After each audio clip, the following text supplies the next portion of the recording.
પહેલો દિવસ એવો છે કે 10 વાગ્યા અને ફ્રી થઈ ગઈશું કામમાંથી. કપડાં હુકવાઈ ગયા છે, વાસણ ઉટકાઈ ગયા છે અને કચરા અને પોતા પણ બધે લાગી ગયા છે. પણ પૂરવાય જવો હું કર્યું ઈ, કારણ કે પૂર્વા સવારે 1 કલાક બહાર લઈ ગયા હતા ને રમવા માટે, તો મને એમ થઈ ગયું કે હું જીતી ગઈ.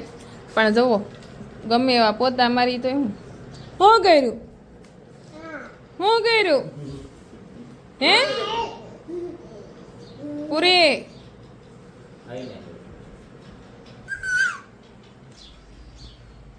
શું કરે પૂરી હે રકાબી પાણી પીવે.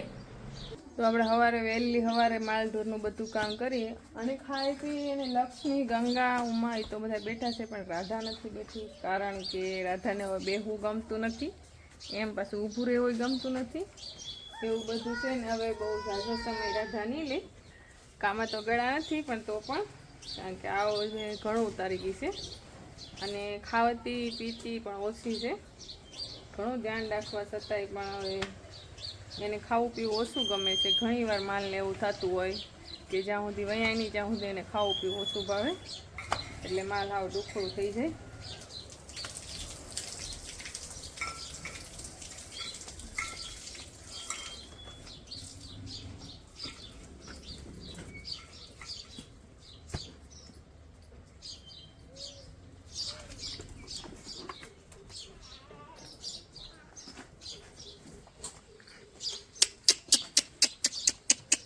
એ તો આવડે આખતા કરતા ન્યા નો જવાય હાલ.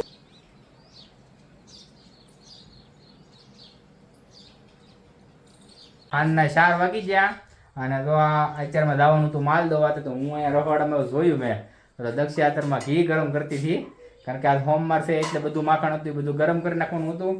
તો બધું માખણ ગરમ થઈ ગયું છે અને ઘી પણ બની ગયું છે. તો ક્યારની મહેનત કરતી હતી આ ઘી બનાવવામાં? હાવ થાકી ગઈ છું.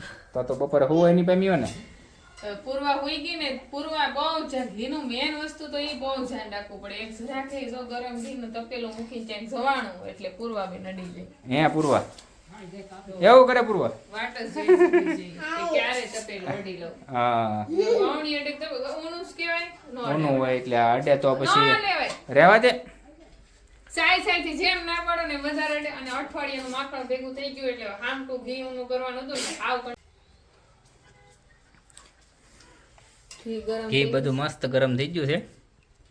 અને ઘણીવાર આપણને કમેન્ટ પણ એવી રીતના આવે છે કે તમે ઘી આસું કેમ?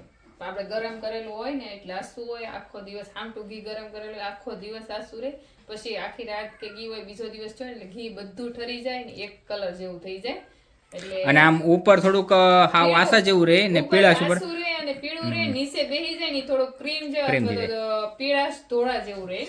એટલે ઘણી વારમાં જેને ઘી ન બનાવતા એને ખ્યાલ ન હોય અને ફ્રીજમાં મૂકવાથી થોડુંક શિકાશ વાળું થઈ જાય અને કલર પણ બદલી જાય. અને જો નકલી ઘી હોય ને તો એનો કલર ન બદલે, કારણ કે એમાં કલર નાખેલો જ હોય. એવી રીતના એના કેમિકલ જેવા બધા હોય કે એથી ન થાય. વાડીના કઠોળ છે ને ઈ પણ રાખીએ ને તો કઠોળ પણ આપણે મટકા કે પડી જાય. હું લેવા ગઈ ઓરિજિનલ વસ્તુ છે એટલા માટે. બીજું શું કહેતા હતા? બીજું કહેતા હતા કે સેને પગે લાગીને આવવાનું અને જય શ્રી કૃષ્ણ આવે.